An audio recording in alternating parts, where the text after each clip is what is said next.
All right. Hi, class. I just wanted to make a quick video on how to do MLA outline format. And so I know we went over this a little bit in class, but I wanted to go over it on a video. So the main thing, you may see your rulers here or not. So to fix that, you can go to view and then you'll need to click rulers. We will need the ruler. And you'll need it for your regular papers too. So this, can be used for both.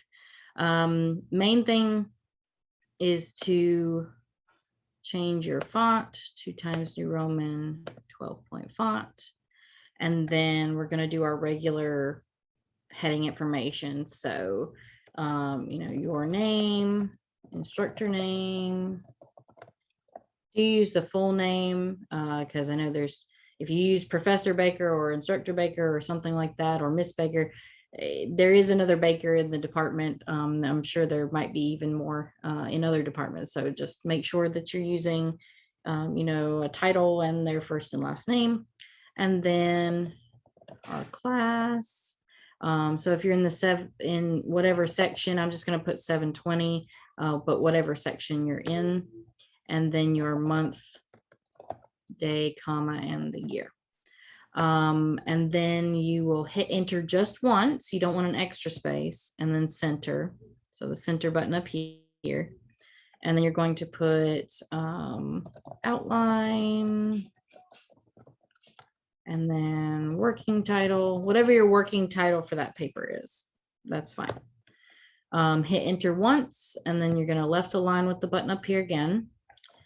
Thesis, write your working thesis here. It doesn't have to be perfect, but it does have to be a thesis statement, and make it as good as you can, but it doesn't have to be perfect at this stage. This is just a thesis statement that is your working thesis, meaning it's just going to get you going. But it's important to have a thesis of some kind, even if it changes a bunch of times and gets revised and everything.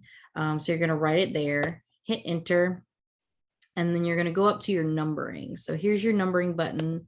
You're going to hit the drop down box. You're going to see the Roman numerals here. If you've already put everything in Times New Roman 12-point font, it's going to move this into that as well. So now the font all matches and everything. It's important to use the button and the drop down function there to choose this, because you don't want to try to type this out yourself, because the formatting and the spacing will look really weird. And I will say that the formatting will still look a little bit weird, even if you do it correctly in Google Docs and then change it over to a Word doc. I'm not sure why it does that, but it does look a little bit odd. So you may want to start your documents in Word just so that everything looks, consistent. And then you're going to ignore your introduction and conclusion paragraphs unless you want them. So if I wanted them, I would put intro paragraph, because it's not really going to have a topic sentence. And then I might put, some points I want in it and whatnot. Same thing with the conclusion paragraph. But if you're just doing your body paragraphs, or you get to your body paragraphs, this is what you want to do. You want to do a full topic sentence for that paragraph. So full paragraph topic sentence. Even if it gets changed a bunch of times, you want to have that full thought there, because the rest is just going to be points and source info and, main ideas you want to convey, or,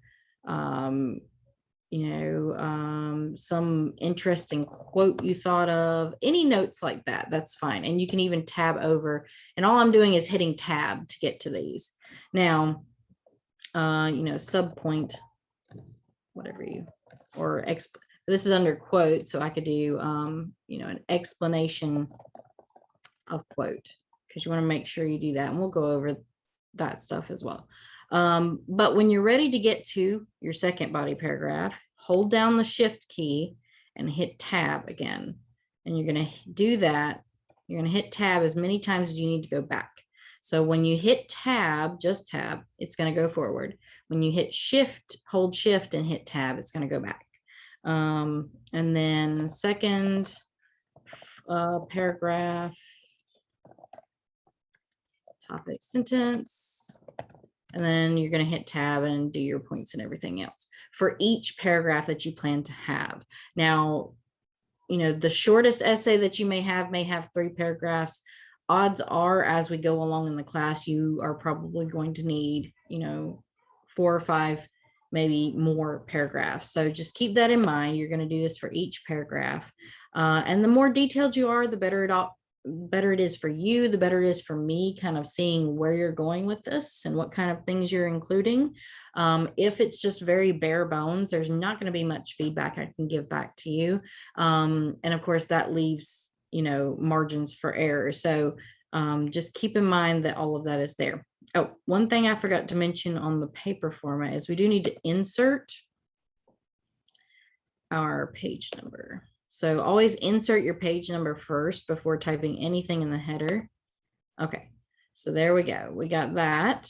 And then I'm going to put last name and a space. And then you're going to highlight all of it. And then it'll pop up this little box, or you can go up to the regular box and change to Times New Roman and 12-point font. All right, so, and you can double click off of it to get away from the header. So that's it. And just let me know if you have any questions.